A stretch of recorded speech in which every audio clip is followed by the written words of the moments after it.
வணக்கம். தமிழ்நாட்டுல நாம எல்லாரும் ஆவலா காத்துக்கிட்டு இருந்த வடகிழக்கு பருவமழை ஒரு வழியா இப்ப சூடு பிடிச்சிருக்கு. அட இந்த மழை எங்க போச்சுனே தெரியலையே நாம நினைச்சிட்டு இருந்தோம் இல்லையா? இப்ப பாருங்க, நல்லா வலுவா திரும்பி வந்திருக்கு. வரப்போற சில நாட்களுக்கு என்ன நடக்கும், எங்கெங்கெல்லாம் மழை பெய்யும்னு நாம விரிவா பார்க்கலாம் வாங்க. சரி, இப்ப எல்லாருக்கும் மனசுல இருக்கிற முதல் கேள்வி, நம்ம மாவட்டத்துல மழை இருக்குமா இல்லையா அதுதானே. வாங்க, இந்த கேள்விக்கு தான் இப்ப நம்ம பதில் தேட போறோம். வாங்க உள்ள போலாம். முதலாவதா ஒரு முக்கியமான கேள்வி. இத்தனை நாளா ரொம்ப அமைதியா இருந்த இந்த பருவமழை திடீர்னு எப்படி இவ்ளோ தீவிரம் அடைஞ்சது? இதுக்கு என்ன காரணம்? முதல்ல அதை நாம புரிஞ்சுக்கலாம்.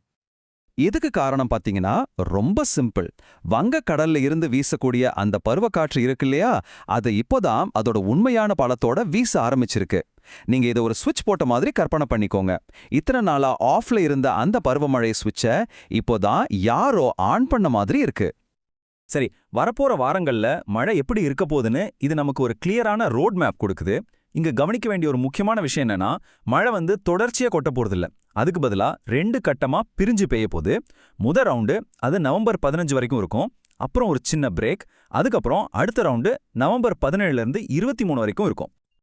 ஓகே, இந்த முதல் கட்ட மழையோட ஆட்டம் எங்க ஜாஸ்தியா இருக்கும்னு கேக்குறீங்களா? நாம நேரா தென் மாவட்டங்களுக்கு போயிடலாம். ஏன்னா அங்கதான் இப்ப ஆக்ஷன் ஜாஸ்தியா இருக்கு. மழையோட தீவிரம் எப்படி இருக்குன்னு புரிய வைக்க ஒரு சின்ன உதாரணம் சொல்றேன்.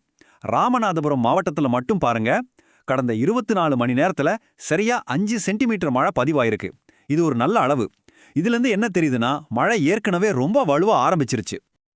இந்த டேபிள்ல பாத்தீங்கன்னா உங்களுக்கு ஒரு கிளியர் பிக்சர் கிடைக்கும். நீங்க ஒருவேளை ராமநாதபுரம், தூத்துக்குடி, திருநெல்வேலி, கன்னியாகுமரி இந்த மாதிரி கடலோர மாவட்டங்கள்ல இருந்தீங்கன்னா கண்டிப்பா கனமழைக்கு தயாரா இருக்கணும். அதே நேரத்துல மதுரை, சிவகங்கை மாதிரி கொஞ்சம் உள் மாவட்டங்கள் இருக்கிறவங்களுக்கு மிதமான மழை பெய்யும். சரி, தென் மாவட்டங்கள்ல இருந்து அப்படியே கடற்கரை ஓரமா நம்ம பயணத்தை மேல கொண்டு போவோம். வடகடலோர மாவட்டங்கள்லயும் டெல்டா பகுதிகளிலும் நிலைமை எப்படி இருக்குன்னு இப்ப பார்க்கலாம். இங்க ஒரு முக்கியமான வித்தியாசத்தை நீங்க கவனிக்கணும். குறிப்பா சென்னை, கடலூர் பகுதிகளில் இருக்கிறவங்க இதை நோட் பண்ணிக்கோங்க. தென் மாவட்டங்கள் மாதிரி இங்க பகல் நேரத்துல பெருசா மழை இருக்காது. வானம் மேகமூட்டமா தான் இருக்கும். சோ உங்க வேலைகளை எல்லாம் பகல்லையே முடிச்சுக்கிறது நல்லது. ஆனா ராத்திரி நேரம் வந்ததுக்கு அப்புறம் மிதமானதுல இருந்து கனமழை வரைக்கும் பெய்ய வாய்ப்பு இருக்கு. இப்போ டெல்டா மாவட்டங்களுக்கு வருவோம். குறிப்பா மயிலாடுதுறை, நாகப்பட்டினம், தஞ்சாவூர், திருவாரூரோட தெற்கு பகுதிகள், புதுக்கோட்டையோட கிழக்கு பகுதி. இந்த இடங்கள்லாம் நவம்பர் 14ஆம் தேதி வரைக்கும் கனமழைக்கு எச்சரிக்கை இருக்கு. அதனால இந்த பகுதிகளில் இருக்கிறவங்க கொஞ்சம் ஜாக்கிரதையா இருக்கிறது ரொம்ப நல்லது. ஆனா அதே டெல்டா பகுதிகளில் கொஞ்சம் உள்ள தள்ளி இருக்கிற திருச்சி, அரியலூர், பெரம்பலூர் மாவட்டங்கள்ல மழை மிதமா தான் இருக்கும். அங்க பெரிய பாதிப்புக்கு வாய்ப்பு கம்மின்னு சொல்லலாம்.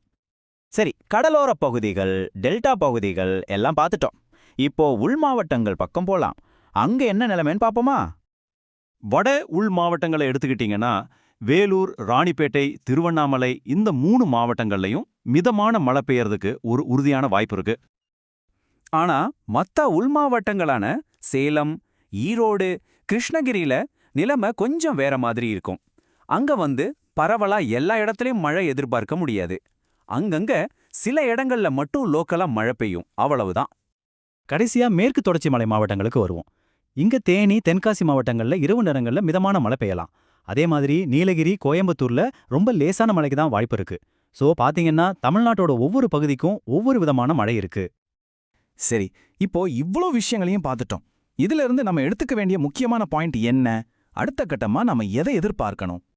இங்க நாம எல்லாரும் மனசுல வச்சுக்க வேண்டிய ஒரு முக்கியமான விஷயம் இருக்கு. ஆமா, நல்லா மழை பெய்யும். ஆனா தற்போதைய கணிப்புப்படி ஒரு மிகப்பெரிய வெள்ளப்பெருக்கு ஏற்படுவதற்கான வாய்ப்பு ரொம்ப ரொம்ப கம்மி. இது உண்மையிலே ஒரு பெரிய ஆறுதலான செய்தி இல்லையா? ஆனா கதை இதோட முடியல. ஏன்னா பருவமழை தீவிரமாறதுக்கு சாதகமான சூழல் இன்னும் வங்கக்கடல்ல தொடர்ந்து நீடிச்சிட்டு இருக்கு. அதனால இந்த மாசத்தோட இறுதியில ஒரு புயல் உருவாகிறதுக்கு வாய்ப்பு இருக்கா அப்படிங்கிற ஒரு பெரிய கேள்வி நம்ம முன்னாடி நிக்குது. அதை நாம ரொம்ப உன்னிப்பா கவனிச்சுட்டே இருக்கணும். அடுத்தடுத்த அப்டேட்ஸோட உங்களை சந்திக்கிறேன். நன்றி.